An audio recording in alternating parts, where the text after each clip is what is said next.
수학밖에 모르는 아시아 여자 주제에 세탁소나 잘해. 너네 나라로 돌아가. 미국의 한 고등학교 복도에서 들려오는 말들입니다. 퀸스의 작은 세탁소에서 매일 밤을 보내는 18살 소녀가 있습니다. 한국인이라는 이유로 꿈을 포기하라는 말을 들으면서도 이 소녀는 자신의 길을 걸어가기로 결심했습니다. 어머니와 함께 하루 14시간씩 세탁소를 지키면서도 MIT를 향한 꿈을 포기하지 않는 그녀. 차별과 편견을 수학이라는 도구로 극복해낸 한 소녀의 이야기를 지금 시작하겠습니다. 안녕하세요. 저는 퀸스의 작은 세탁소에서 어머니와 함께 사는 18살 박소연입니다. 매일 아침 7시에 일어나 세탁소로 향합니다. 어머니는 이미 6시부터 일을 시작하시죠. 이곳은 우리 가족의 전부입니다. 세탁기가 돌아가는 소리와 다림질 냄새가 가득한 이곳에서 저는 하루의 절반을 보냅니다. 3년 전 아버지가 갑작스러운 사고로 돌아가신 후 어머니와 저 이렇게 둘만 남았습니다. 그래도 우리는 버텨야 했고 서로를 의지하며 더 단단해졌죠. 어머니는 하루 14시간씩 일하시면서도 항상 미소를 잃지 않으세요. 저는 그런 어머니를 보며 더 열심히 살아야겠다고 다짐합니다. 카운터에 앉아 수학 문제를 풀면서도 손님들의 옷을 잊지 않아요. 계산기로 영수증을 정산하고 세탁물을 정리하며 틈틈이 공부합니다. 수학은 제 삶의 일부이자 미래를 향한 열쇠입니다. 소연아, 오늘도 수학 문제니? 단골 손님인 김할머니가 물으셨습니다. 네, MIT에 가려면 더 열심히 해야 해요. 학교에서의 시간은 언제나 긴장의 연속입니다. 복도를 지날 때마다 들려오는 속삭임, 수학 괴물이라고 수군거리는 소리가 귓가를 맴돕니다. 백인 학생들의 차가운 시선이 등을 따라오죠. 특히 애슐리와 그 친구들은 저를 볼 때마다 비웃음을 던집니다.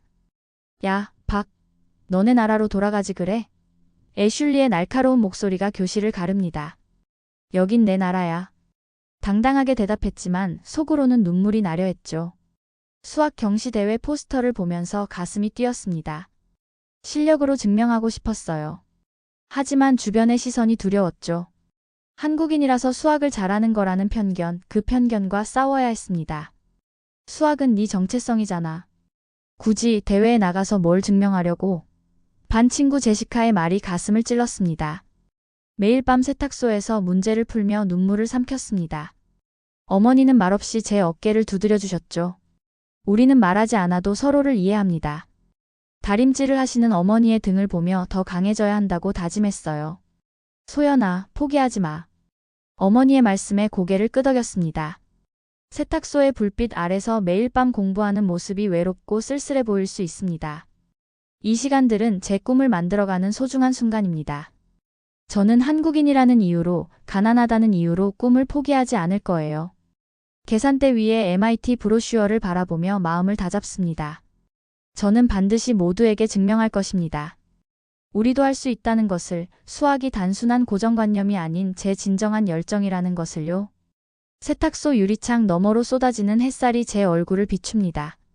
매일 아침 이 자리에서 저는 새로운 힘을 얻습니다. 어머니가 접으신 옷가지들 사이로 제 미래가 보이네요. 수학책 페이지 위에 적힌 공식들이 제게 희망을 속삭이죠. 교실에서 느끼는 소외감과 차별은 제게 더 큰 동기가 됩니다. 매일 밤 푸는 수학 문제 하나하나가 자부심이 되어 가슴속에 쌓이고 있어요. 저는 세탁소 딸이자 수학을 사랑하는 학생이고 미래의 MIT 재학생입니다. 저는 수학이 단순한 숫자 놀이가 아닌 세상을 이해하는 언어라고 믿고 있어요. 매일 밤 세탁소에서 공부하며 그 언어를 배워가고 있죠. 어려운 문제를 풀 때마다 한 걸음씩 제 꿈에 가까워지는 걸 느낍니다. 매일 아침 세탁소 문을 열면서 마음속으로 외칩니다. 저는 오늘도 포기하지 않을 거예요. 제 꿈을 위해, 어머니를 위해, 그리고 저와 같은 처지의 모든 이들을 위해 끝까지 싸울 것입니다. 이곳 퀸스의 작은 세탁소에서 시작된 제 꿈은 반드시 현실이 될 거예요. 저는 전국 수학 경시 대회장 입구에 서서 깊은 숨을 들이마셨습니다. 오늘은 제 인생을 바꿀 수 있는 중요한 날이죠. 책가방 안에 샤프와 지우개를 다시 한번 확인했습니다. 긴장된 마음을 진정시키며 시험장으로 들어섰어요. 수험번호 확인해 주세요. 감독관의 목소리가 들렸습니다. 2859번입니다. 시험장 안으로 들어서자 100여 명의 학생들이 자리에 앉아 있었습니다. 대부분 백인 학생들이었죠. 몇몇 학생들이 제게 흘끗거리는 시선을 보냈습니다. 그들의 표정에서 의심과 경멸을 읽을 수 있었어요. 문제지를 받자마자 저는 모든 신경을 집중했습니다. 첫 번째 문제부터 마지막 문제까지 하나도 놓치지 않으려 했죠. 손이 빠르게 움직였습니다. 매일 밤 세탁소에서 연습했던 문제들이 떠올랐어요. 1시간이 지났을 때 저는 이미 모든 문제를 풀어냈습니다. 주변을 둘러보니 다들 아직도 문제와 씨름하고 있었죠. 마지막으로 답안을 검토하고 손을 들었습니다. 벌써 다 풀었다고? 감독관이 의심스러운 눈초리로 물었습니다. 네, 모든 문제를 풀었습니다. 감독관은 제 답안지를 살펴보더니 고개를 갸웃거렸습니다. 그의 표정에서 의심을 읽을 수 있었죠. 저는 당당히 그의 눈을 마주보았습니다. 제 실력은 정직한 노력으로 쌓아온 것이니까요. 시험장을 나서는 순간 가슴이 벅차올랐습니다. 세탁소에서 밤새 공부했던 시간들, 어머니의 응원, 그리고 제 꿈이 모두 이 시험에 담겨 있었으니까요. 결과를 기다리는 2주는 제게 영원처럼 느껴졌습니다. 드디어 결과 발표일 학교 게시판 앞에 섰습니다. 제 눈을 의심했죠. 만점을 받았지만 1등은 다른 학생의 이름이었습니다. 마이클 존슨, 저보다 10점이나 낮은 점수였어요. 심사위원들과 상의한 결과입니다. 교감 선생님의 말씀이 귓가를 울렸습니다. 하지만 제가 만점인데요? 박 학생, 한국 학생들은 수학을 너무 잘해서 불공정하다고 판단했어요. 다른 학생들에게도 기회를 줘야 하지 않겠어요? 그 순간 온몸에 전기가 흐르는 것 같았습니다.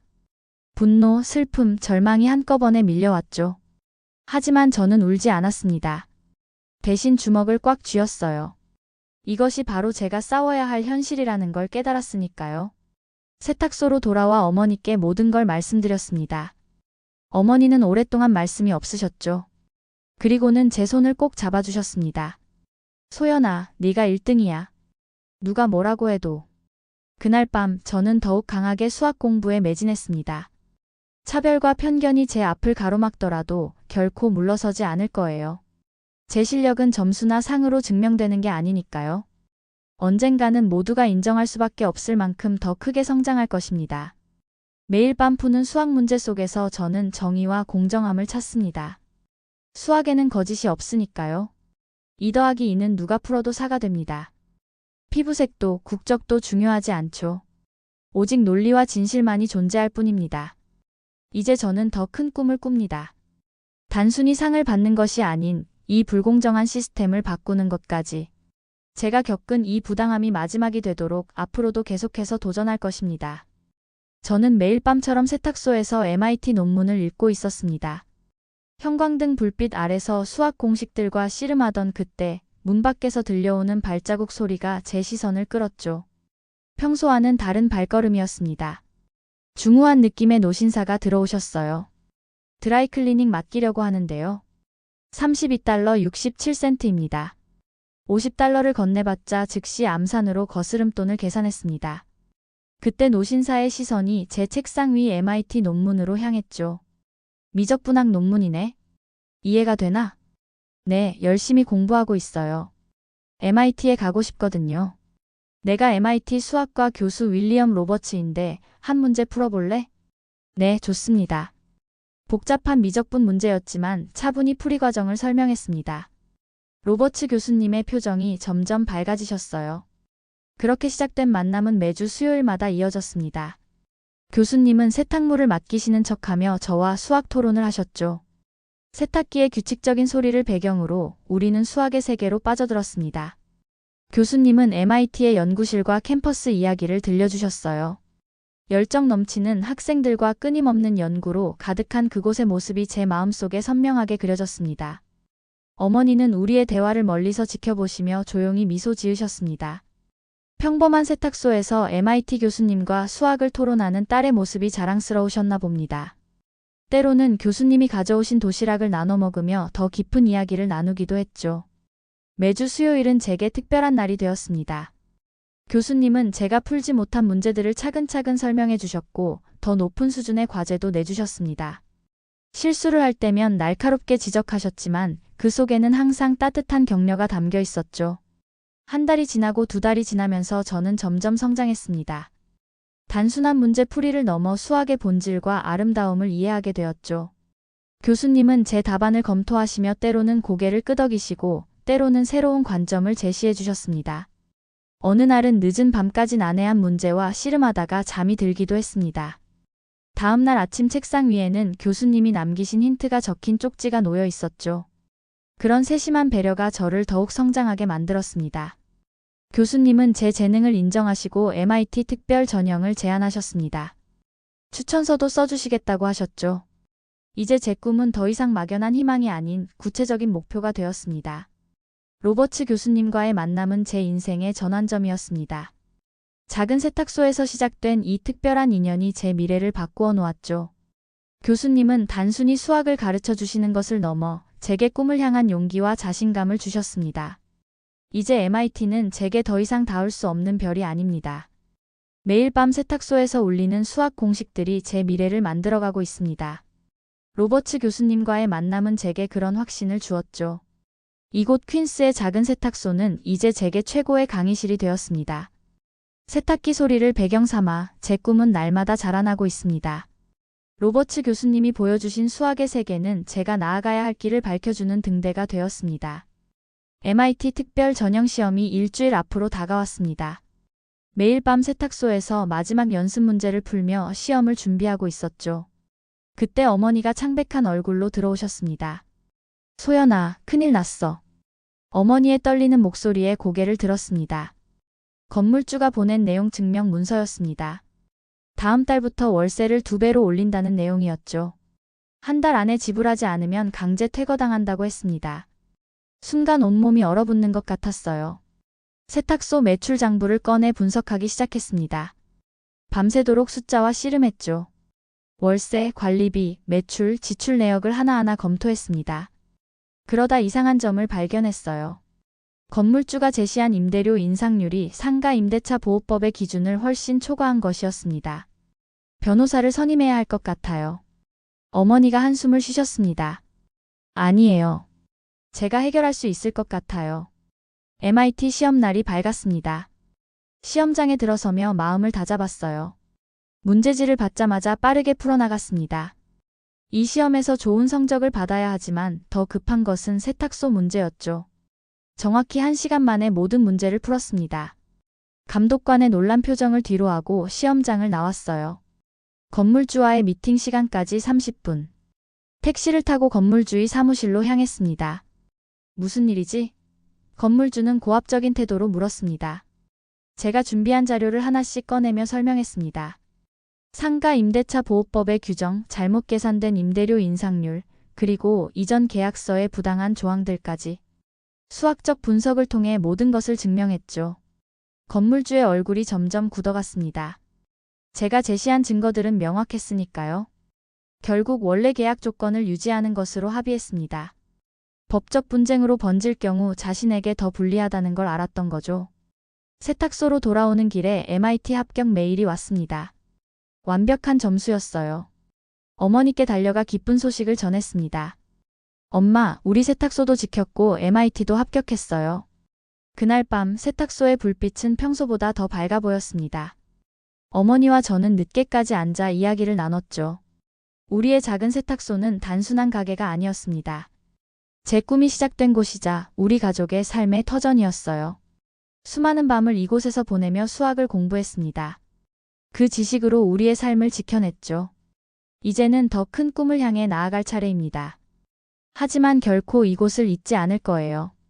세탁기가 돌아가는 소리를 들으며 생각했습니다. 수학은 단순한 학문이 아닙니다. 현실의 문제를 해결하는 도구이자 정의를 실현하는 방법이라는 걸 오늘 깨달았어요. 어머니는 제 머리를 쓰다듬으며 말씀하셨습니다. 소연아, 이제 내 인생이 시작되는구나. 밤하늘을 바라보며 미소 지었습니다. MIT 캠퍼스에서의 새로운 도전이 기다리고 있습니다. 하지만 제 마음의 절반은 언제나 이곳 퀸스의 작은 세탁소에 남아있을 거예요. 어떤 어려움이 닥쳐와도 수학으로 해결할 수 있다는 자신감이 생겼습니다. 제가 가야 할 길이 어디인지, 그리고 그 길에서 만날 수 있는 기회가 얼마나 특별한지 이제 저는 압니다. MIT 합격의 기쁨도 잠시 저에게 가장 큰 시련이 찾아왔습니다. 등록금 준비로 바빴던 어느 날 아침 경찰서에서 전화가 왔습니다. 어머니가 교통사고를 당하셨다는 소식이었죠. 순식간에 모든 것이 멈춘 것만 같았습니다. 병원으로 달려갔습니다. 중환자실 앞에서 의사를 만났죠. 척추 수술이 필요하다고 했지만 보험 적용이 되지 않는 부분이 많았습니다. 수술비가 얼마나 되나요? 떨리는 목소리로 물었습니다. 15만 달러입니다. 보험 처리가 안 되는 부분이 많아서요. 병원비 청구서를 받아들고 꼼꼼히 살펴보았습니다. 뭔가 이상했어요. 보험회사에서 보낸 서류와 병원의 청구 내역이 맞지 않았습니다. 수술비 계산 방식도 복잡하고 불투명했죠. 여기에는 분명 수학적 오류가 있었습니다. 매일 밤 병원 로비에서 청구서를 분석했습니다. 의료비 계산 시스템을 파고들수록 더 많은 의문점이 생겼어요. 보험 약관과 의료비 청구 시스템 사이에 명백한 모순이 있었습니다. 박소연 학생, 등록금 납부 기한이 이번 주까지인데요. MIT 입학처의 전화에 가슴이 무거워졌습니다. 죄송합니다. 어머니께서 사고를 당하셔서 시간이 필요해요. 밤새 보험 시스템을 연구했습니다. 복잡한 수식들 사이에서 허점을 발견했죠. 의료비 산정 방식에 치명적인 오류가 있었습니다. 이걸 증명하려면 MIT 연구진의 도움이 필요했어요. MIT에 먼저 가보는 게 어떻겠니? 네 연구가 성공하면 더 많은 사람을 도울 수 있을 거야. 로버츠 교수님의 말씀에 고개를 들었습니다. 하지만 어머니를 두고 갈 수 없어요. 긴 고민 끝에 MIT행을 결정했습니다. 어머니는 중환자실에서 약한 미소를 지으시며 제 손을 잡으셨어요. 말씀은 못하셨지만 눈빛으로 이해한다고 전해주셨습니다. 꼭 증명해내고 돌아올게요. 어머니의 손을 꼭 잡으며 약속했습니다. 캠브리지로 떠나기 전 마지막으로 어머니의 병실을 찾았습니다. 산소 마스크 너머로 들리는 어머니의 숨소리가 제 가슴을 아프게 했죠. 반드시 이 문제를 해결하겠다고 다짐했습니다. MIT 캠퍼스에 도착한 첫날부터 연구를 시작했습니다. 보험 시스템의 수학적 모델을 만들고 오류를 증명하기 위한 작업에 착수했죠. 낮에는 수업을 듣고 밤에는 연구실에서 밤을 새웠습니다. 매일 밤 어머니께 전화를 드렸습니다. 말씀은 못하시지만 제 이야기를 들으시며 숨소리로 대답해 주셨죠. 그 소리가 저에게는 가장 큰 힘이 되었습니다. 연구실 책상 위에는 어머니의 병실 사진을 놓았어요. 포기하고 싶을 때마다 그 사진을 보며 힘을 냈습니다. 이제 제게는 시간이 많지 않았습니다. 어머니의 수술비를 해결해야 했고 이 부당한 의료비 청구 시스템도 바로잡아야 했죠. MIT의 연구진들을 설득하고 제 이론을 완성해야 했습니다. 밤마다 연구실에서 수식과 씨름하며 답을 찾아갔습니다. 첫 학기가 시작되고 저는 수업과 연구를 병행하며 바쁜 나날을 보냈습니다. 교수님들은 제 연구에 관심을 보이기 시작했고 점점 더 많은 도움을 주셨어요. 이제 해결책이 보이기 시작했습니다. 반드시 어머니를 도울 수 있을 거예요. MIT에서의 연구가 시작된 지 한 달째 저는 마침내 중요한 발견을 했습니다. 병원 청구서와 보험회사의 계산 방식 사이에 숨겨진 체계적 오류를 찾아냈어요. 수학적 모델링을 통해 이를 증명할 수 있었죠. 박 학생, 이 연구 결과가 사실이라면 대단한 발견인데 지도 교수님이 제 논문을 검토하시며 말씀하셨습니다. 네, 전국의 병원비 청구 시스템에 같은 오류가 있다는 걸 발견했어요. 밤낮 없이 데이터를 분석했습니다. 전국의 병원비 청구 사례들을 수집하고 패턴을 찾아냈죠. 제가 개발한 수학적 모델은 이 모든 사례에 적용될 수 있었습니다. 소연의 연구는 미국 의료 시스템의 근본적인 문제를 지적하고 있습니다. MIT 교수진 회의에서 로버츠 교수님이 말씀하셨어요. 제 연구는 빠르게 주목받기 시작했습니다. 보험회사들이 부당하게 청구한 금액이 수십억 달러에 달한다는 사실이 밝혀졌죠. 데이터와 수식으로 모든 것을 증명해냈습니다. 어떻게 이런 오류를 발견했지? 동료 연구원이 물었습니다. 제 어머니의 병원비를 계산하다가 시작됐어요. 연구 결과는 곧 주요 언론에 보도되었습니다. 의료비 청구 시스템의 허점을 수학적으로 증명한 10대 소녀의 이야기는 많은 사람들의 관심을 끌었죠. 제 연구를 본 다른 환자 가족들도 연락해왔습니다. 병원과 보험회사는 처음에는 제 주장을 부정했습니다. 하지만 수학적 증거 앞에서는 그들도 할 말이 없었죠. 결국 어머니의 병원비는 대폭 삭감되었고 수술도 받으실 수 있게 되었습니다. MIT 의과대학의 교수들도 제 연구에 관심을 보였습니다. 의료 시스템 개선을 위한 공동 연구를 제안받았죠. 제 연구는 단순한 학술 논문을 넘어 실제 사람들의 삶을 변화시키고 있었습니다. 연구실 벽에는 전국 각지에서 온 감사 편지들이 붙어 있습니다. 수학으로 그들의 삶에 작은 희망을 전할 수 있다는 사실이 저를 행복하게 만들었죠. 이제 저는 압니다. 수학은 단순한 숫자가 아닌 세상을 바꾸는 도구라는 것을요. 매일 밤 연구실에서 새로운 데이터를 분석하며 더 많은 사람들을 도울 방법을 찾고 있습니다. 제 책상 위에는 여전히 어머니의 사진이 놓여 있어요. 이제는 미소 짓고 계신 모습이지만 그때의 아픔을 저는 잊지 않을 것입니다. 의료 시스템의 개혁은 아직 진행 중입니다. 하지만 첫 걸음을 뗀 것만으로도 큰 의미가 있죠. 제 연구를 통해 더 많은 사람들이 공정한 의료 서비스를 받을 수 있기를 바랍니다. 이제 저는 더 큰 꿈을 꿉니다. 수학으로 세상을 더 공정하고 정의로운 곳으로 만드는 것. 그것이 제가 가야 할 길이라는 걸 이번 연구를 통해 깨달았습니다. 연구가 전국적으로 화제가 되면서 예상치 못한 초대장이 도착했습니다. 백악관에서 온 공식 초청장이었죠. 트럼프 대통령이 직접 저와 이야기를 나누고 싶다는 내용이었습니다. 워싱턴으로 향하는 비행기 안에서 발표 자료를 다시 한번 검토했습니다. 의료비 청구 시스템의 문제점과 해결 방안을 가장 명확하게 설명할 수 있도록 준비했죠. 수많은 환자들의 사례와 데이터를 정리하고 수학적 모델의 설명을 최대한 단순화했습니다. 백악관 비서실장이 저를 맞이했습니다. 백악관의 웅장한 복도를 지나서 대통령 집무실로 향했습니다. 긴장된 마음을 진정시키려 깊은 숨을 들이마셨죠. 집무실 문이 열리고 트럼프 대통령이 저를 맞이했습니다. 자네가 바로 그 천재 소녀인가? 트럼프 대통령이 호기심 어린 눈빛으로 물었습니다. 그저 수학을 좋아하는 평범한 학생일 뿐입니다. 준비한 자료를 하나씩 설명하기 시작했습니다. 복잡한 수학적 개념들을 최대한 쉽게 풀어서 설명했죠. 전국의 병원비 청구 사례들을 분석한 데이터를 보여주며 시스템의 근본적인 문제점을 지적했습니다. 이 문제를 어떻게 발견하게 됐지? 트럼프 대통령이 관심을 보이며 물었습니다. 제 어머니의 병원비를 계산하다가 시작됐습니다. 그리고 이것이 전국적인 문제라는 걸 알게 됐죠. 백악관 참모들도 하나둘 집무실로 모여들었습니다. 그들의 표정에서 심각함이 느껴졌죠. 제가 밝혀낸 문제의 심각성을 그들도 인식한 것 같았습니다. 의료비 청구 시스템의 허점을 증명하는 수식들을 보여주었고 이것이 어떻게 수많은 미국인들에게 부담을 주는지 설명했습니다. 예상했던 시간을 훌쩍 넘겨 2시간 동안 미팅이 이어졌습니다. 트럼프 대통령은 제 연구에 깊은 관심을 보였고 이를 정책에 반영하겠다고 약속했습니다.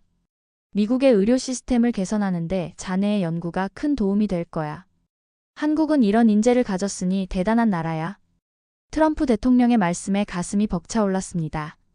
백악관을 나서는 길, 석양이 아름답게 물들어 있었습니다. 퀸스의 작은 세탁소에서 시작된 제 연구가 이제 국가 정책의 일부가 될 수 있다는 사실이 믿기지 않았습니다.